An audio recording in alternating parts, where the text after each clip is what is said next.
Is it the 24th? Never get it right. 23rd or 24th of February 2022. Wednesday afternoon, about 5:30 in the afternoon. Getting lighter and lighter. Here I am in the ex-field of the bed and breakfast homestead.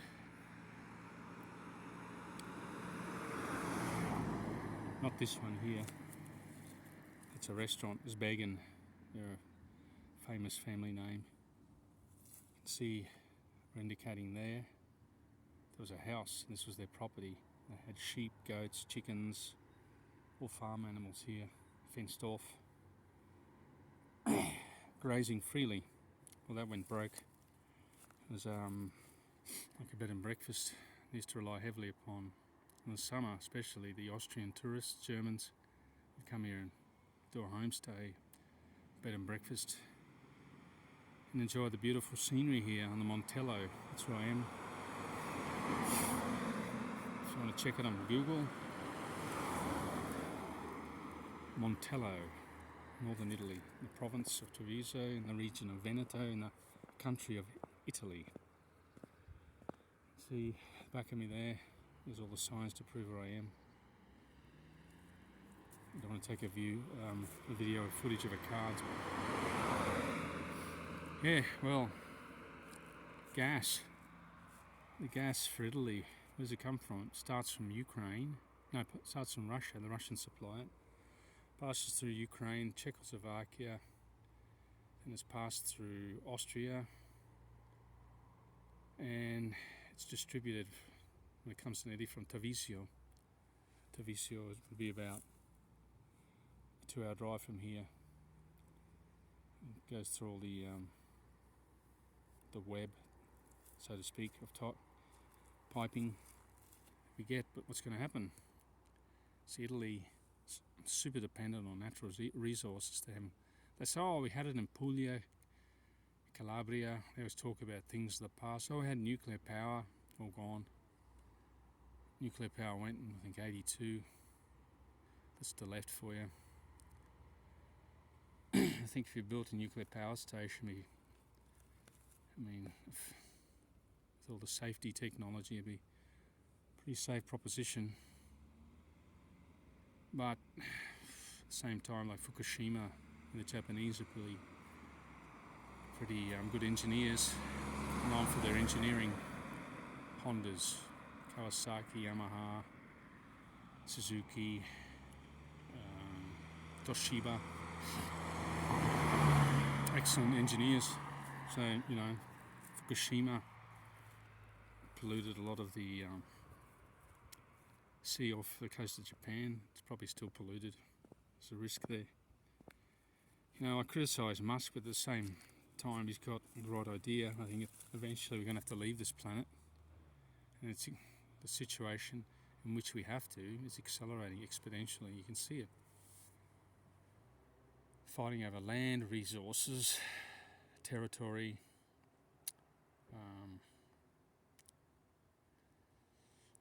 Even though there's a population decline, we seem to be expanding wherever I go. Everywhere you go here in Italy, in the countryside, they're building.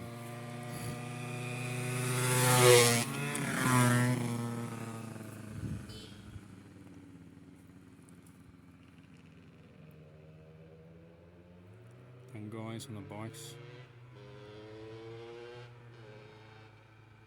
That's what I've noticed in Italy. There's a lot of car accidents, traffic accidents, really horrific ones. A lot of young people die,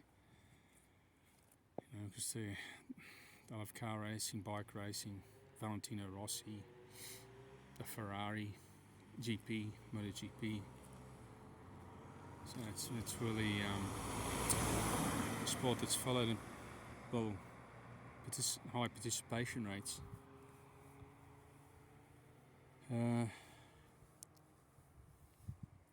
Crappy day, actually.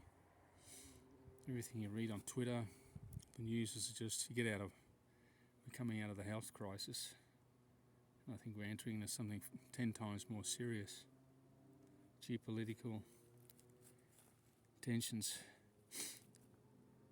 Like people of any knowledge of history have studied it. Not psychologists like Jordan Peterson, who thinks he knows everything. But, whenever there's an economic downturn, all the currency's been debased, and civilian population are in uproar. You can see it everywhere. Protests all over the world. Canada, perfect example. Whenever this happens, these social events occur, they take us to war. Always happens. I mean, you just got to look at the circumstances leading up to an invasion of Iraq over the weapons of mass destruction. I don't think they found anything. Excuse me. Libya had a tyrant there, and so they took him out because he wanted to go to a gold standard link. He wanted to buy oil, petroleum and euro, and was Pan-African nationalist. He wanted to unite the nation of Africa into one, like North America. Anyway, Sarkozy and the Americans had him removed, along with David Cameron. Sarkozy is like, a convicted criminal now, so goes around, comes around, so to speak. And David Cameron, I know what he's doing. He's probably flying around the world on a private jet on holiday. So politicians are never accountable for the mistakes they make. A lot of them do spend a very short term in Parliament, and they come out very rich people. I mean, that John Bercow, ex-Speaker, House of Commons, I mean, goes around on speaking tours and gets paid on 10 grand to speak for half an hour. Obscene wealth. It's once again this issue of obscene wealth, which was talked about during the French, or before the French Revolution. You just had people living in dire straits, and extremely wealthy aristocratic ruling class who eventually all got beheaded. And the Republic turned on everyone after that, even after the priests. So they saw the Catholic Church as corrupt. Whenever there's the centralisation of power, you have corruption. That's why you need decentralised finance. You need the blockchain. So you don't have trust. We all trust banks with our money, but you have verification.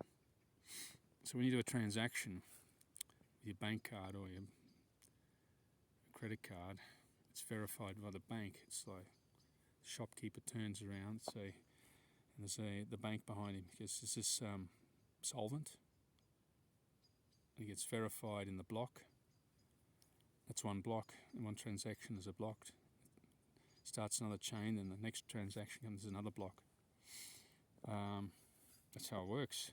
But with Bitcoin, you've got thousands of people verifying a transaction at a time. So it's like you pay with your Bitcoin, so to speak, with thousands of people verifying to each. Is this right? They're checking each other's. It's not trust, it's a verification. It's not a double entry.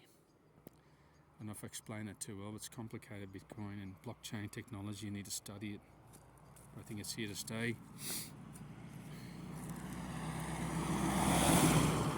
A lot of people in Italy have heard about it, but don't have a clue. The slightest clue how it works, or how to buy some Bitcoin or Ethereum or other digital asset. But what do you do? I mean, it's if you've got children, I mean, you're aware of these issues, I mean, you'd be very frightened. I'm pretty lucky. I can just leave when I want. Actually, I thought about quitting today or yesterday. I had a bad experience. I've got a colleague who won't back me up 100%, so I can't work like that. 2 clients come to the pool. They've got a yearly subscription. They're paying $350 a year, so they're paying for less than €1 a day to swim and use all the shower, hairdryer, 90 cents actually. And I want them removed because they're very disruptive to my work. I'm trying to increase subscriptions and maintain a clientele. They're 2 idiots and he won't remove them. So I'm getting his father involved. Not going to back down here. I'm going to go right through with it. And if nothing happens, it continues and nothing's done about it, I think I'll just leave. It's pretty sad because I invested 16 years of my life into a business. I mean, really, you try and come here, you Anglos, if you're watching this video, not knowing a word of language. I didn't know anyone. I only knew 2 English-speaking people. One was an English teacher and one was an Australian who had Italian parents. That's when I came here. So the first job I had was with kind of like a childminding centre, just looking after young children, getting paid next to nothing. Actually, was getting €3 a day with transport, everything. The costs outweighed the benefits almost. So I got the job at the pool. No one helped me. I just went in and asked. Actually, I got it by. I had an acquaintance in the middle of Treviso. We used to have a chat over a coffee, and he was a lifeguard on the weekend, and he'd said to me, "There's a pool opening." I just went there, said I'm an Australian, I had a swim, lied a bit. Said, yeah, I'm a swimming instructor in Australia, so I got the job. And I've been there ever since, but starting to wear thin. The son got involved in the business about 5 or 6 years ago after 7 years, and it's just getting worse and worse. Anyway, things could be worse. Got to take the good with the bad. It could be in hospital with a tumour, could be hospital, car accident. Things could be a lot worse. But I get this feeling that I failed. I try and rationalise it. I was kind of boxed in. I can't really do anything much about it. It's the son and the father, they're the administrators. I used to have a 33% stake, but they call the shots, so it's no point being a part owner when you can't ever say anything. If I leave, which could be an 80% chance I will leave, I'll have it all written out. Writing Italian just off the cuff, I can't do it, so I use the translator. It's really good. That's a good thing about Google. Google translates very accurate. So I'll list all the things, all the reasons why I'm leaving, and I will talk to all the clients and I'll tell them the reasons why I'm leaving as well. And it'll just be sudden. I won't be like, I'll give notice. I'll just say, look, I can't do this anymore. I can't work under these conditions, and I'll leave. I mean, Musk made a good point, even though I bag him a bit. I mean, don't be afraid to quit your job. You're not going to starve. He's dead right. I mean, everyone has their defects, and so does his, but imagine the stress he's under. Smashed his rocket just 4 times. I think he only had a few $100 grand in the bank to pay the wages or something. The 4th launch went really well. And Tesla nearly went bankrupt. You can imagine have that over your head. You know, like days or hours from bankruptcy. And if you did fail, you'd just be written up by the media. You know, we all know what the print media's like. Very there's chaos. They love it. If it's a good day, they hate it. They're a horrible class of people. A lot of them, not all of them. I mean, we're all journalists. We all write stuff on Twitter, Facebook, our opinion. But the mainstream journalists have turned out to be a class of evil people, really have. Controversy. They're provocateurs. They don't really solve any problem. Provocateurs. They cause a lot of anxiety, a lot of stress, a lot of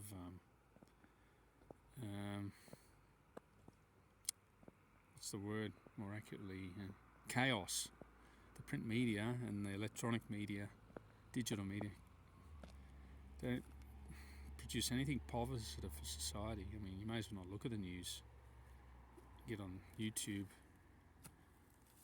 or dig through Google and other search engine, DuckDuckGo, and read other articles, other opinions. Just don't switch on the TV. It's poison, it really is. These people are paid obscene amount of money. Money will buy anything. Someone offered me $1 million tomorrow, just to do these videos, do a drop of a hat. This money just gives you so much more opportunities, gets you opportunity to live a richer, full of life. I mean, Charlie Munger, he did a video about it's all envy. Now we've got envy of the wealthy. I mean, I don't think a guy's ever done something as simple as this. Let's go for a ride in the countryside. Look at the beautiful scenery. Billions of years of evolution took to create this configuration of tree. The sunset. And you only get to see so many. And the guys like Munger, I think he just stares at balance sheets all day. He's lecturing people on envy. I feel sorry for him actually, because these guys, I feel sorry for Musk. I don't think he gets 1 second of private time to himself. So he's got 5 kids, so he's got to look after them. He's got a Tesla, he's got all these companies to follow. Probably got 1 million emails. Probably his personal secretaries, I got appointments such and such. So you got to do an interview with Joe Rogan, and after he's got... Most of these really wealthy people, what they value most in their life is a moment like I'm experiencing now. I do this every afternoon. Shit wages. Look at the beauty that surrounds me. It's priceless. If you said to him, what now, if you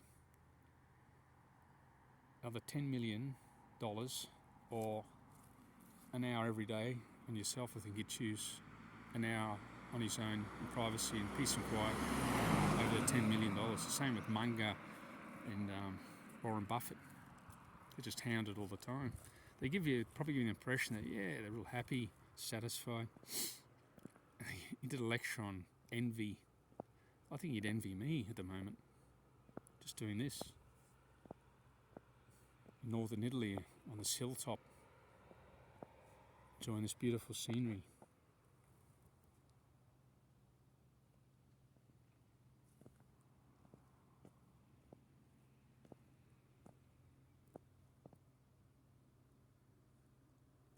I mean, you've got to go back to do simple things. Live frugally. And appreciate every moment we have here on this earth. As a human being, you can't move the needle, so to speak, in terms of longevity. It's 80, 85. When once you get this, I've probably got about 15 good years left in me where I can do this sort of thing, and then 75, and what can you do? 70. Get all sorts of ailments. It's your DNA. When I fight it, I'm trying to extend my life because I enjoy thoroughly. Did you hear that? It's a bird. What was it? Wordsworth, and a line from a poet.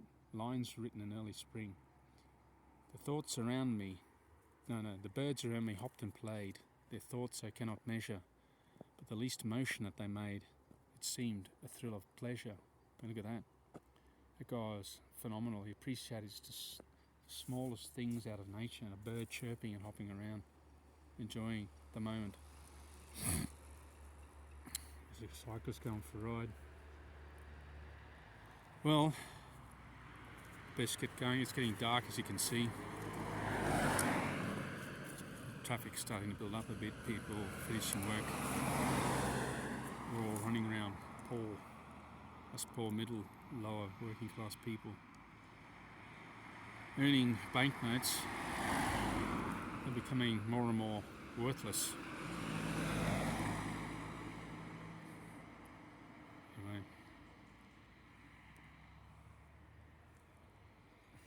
until next time.